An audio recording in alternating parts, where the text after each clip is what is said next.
I'd like to turn first to you, Mr. Dixon. Could you please tell us shortly about yourself and briefly about your religion? I know you could talk all day. Again, my name is Michael Dixon.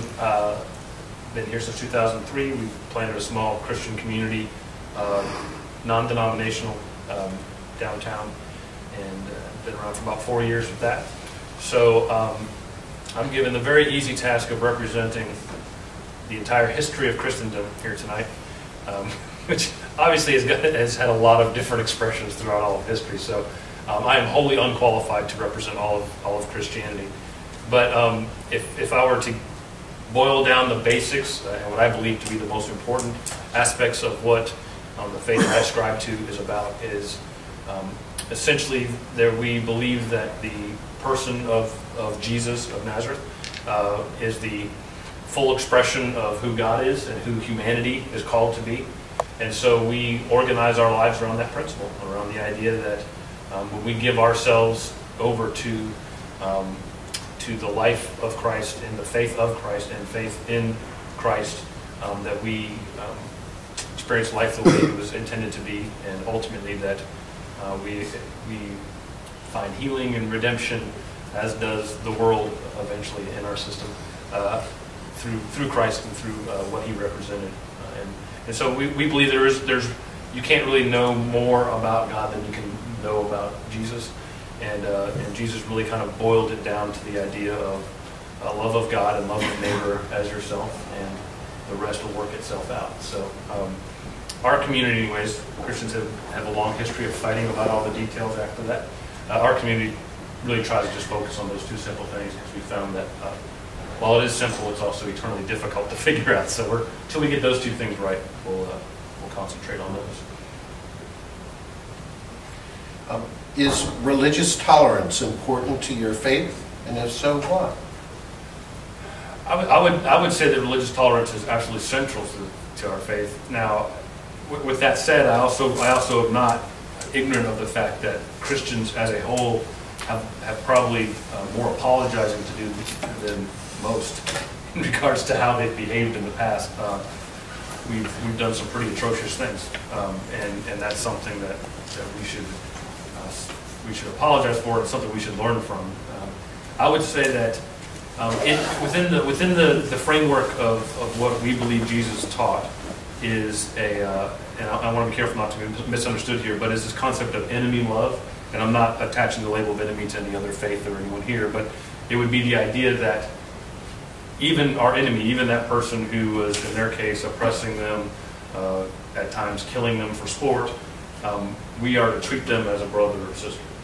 So central to the ethic of Jesus was this ethic of love, which said, essentially, effectively, we remove the idea of enemy, because I treat my brother or sister the same way I treat my enemy. I pray for them, I serve them, I offer them the other cheek if they hit me on one cheek. Even tracing back a little ways, you find in the Old Testament places like in Jeremiah, where Israel is in the land of their enemies and stuck in Babylon, where in Jeremiah 29, the teaching for them is make your home here, have your kids here, plant your crops here, because the success of your enemies is your success. And so I would say it's absolutely central to, I don't know how to understand Jesus apart from loving everyone, even your enemy. And I would say that Christianity does have a history of assuming people of other faith traditions are the enemy, which I don't agree with. And even if they were, we'd be called to treat them the same way as everyone else. So I would say it's absolutely right in the center of what it means to be a follower of Jesus, in my understanding. Again, that obviously doesn't represent all of how Christians have acted through history by any means. Fair enough. Is religious tolerance important in a multicultural community? And if so, why do you think it is? Yeah, I mean, I'll be honest, tolerance seems like a weird phrase to me, because it feels like I feel like, I tolerate a sore throat or a fly when I'm trying to fall asleep that's buzzing around my head. Like, I don't feel our goal, anyways, from my perspective, is not to just put up with the fact that there's people that disagree with me or have different faith traditions. I think a central part of what it means for me to be a person of faith is that I am called to serve the world. I am called to serve whoever I come across.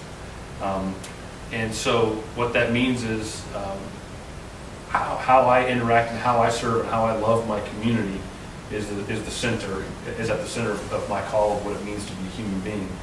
And so since we're all sharing this planet, we're all sharing the air, we're all sharing the same time and space, to me it seems absolutely insane not to learn how to operate with each other.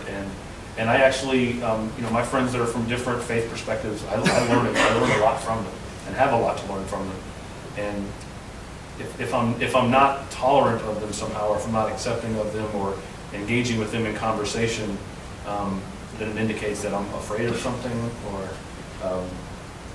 it's definitely not coming from a perspective of love, because I've got nothing to be afraid of. So there's no reason for me not to be that loving person. So again, it seems to me like it's at the very center of what it means to be a follower of Christ, at least in my interpretation. So. You are excellent at being cogent, Mr. Dixon. At being what? Cogent. Cogent? Oh. To the point. Yes, sir. I was, tell that to the people I talk to every Sunday.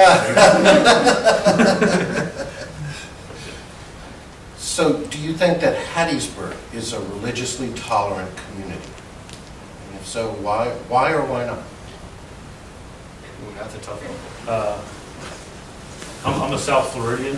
I grew up in South Florida, so I grew up in a very, very diverse place. So my initial reaction to the South was that it was not a very tolerant place. But one, I would say, to whatever degree it's not tolerant, that's probably on the Christian community. I mean, by far, there's more people that self-identify as Christians. We're in the Bible Belt, so more people self-identify as Christians as anything else. So whatever intolerance is there is probably our burden to bear. I would say that what I find with a lot of people in the South, and this may be painted with too wide of a brush, I find that people are a little more tolerant and open in practice, but not in theory, if that makes sense. I think people, they kind of grandstand on certain religious issues and that kind of thing, but if you put someone from a different faith in front of them, that kind of Southern hospitality, and they end up, I take for instance, my mother, who's not here to defend herself, who is, I would put her in the running as one of the most likable people on the planet. She bakes cookies for the lady that does her dry cleaning, and I've never known anyone that didn't like my mom. And my mom will still forward me these emails, that go around that are just insane when it comes to being scared that this is going to happen in the country, and people are taking away the Christianity from. But the truth is, anytime you put someone in front of her, she falls in love with that person. So every time she's had this opinion about this group of people, then she's gotten to know someone from that group of people, and that's kind of disappeared. And I feel like she represents a lot of folks that I've met in the South, which is there is some intolerance in theory, but most of it is not practiced. Maybe not most of it, maybe most of it. We've got issues, there's no doubt about it. But it's not, I moved here thinking this whole place was going to work like Mississippi Burning. And so maybe I'm suffering from having set the bar too low when I showed up here, because it's definitely not as bad as I thought it would be. We've got a long ways to go, but I think most of it's just based on exposure and education. I think most people just don't know people that aren't like them, or haven't taken the time to do that, get to know people, and that's where a lot of it comes from. But again, to whatever extent that there is that issue in our community, I would say it's on us, and that's something we need to work on, probably, because we are the majority of the Bible Belt. So it's kind of up to us to be accepting and open ourselves up to having different voices. Is that a little more long-winded? It's whatever you feel comfortable with. No, I was really trying to compliment you for being direct and getting to the point. Anything else you'd like to add before we move on? Not right now. Maybe I'll jump in later on. Okay, that's fair enough. And I think if it's all right with everyone here, this is the way we'll do it. We'll let the panelists speak their own answers first, and then we'll open everything up to questions, comments, and so on and so on. This should allow a really holistic discussion to take place.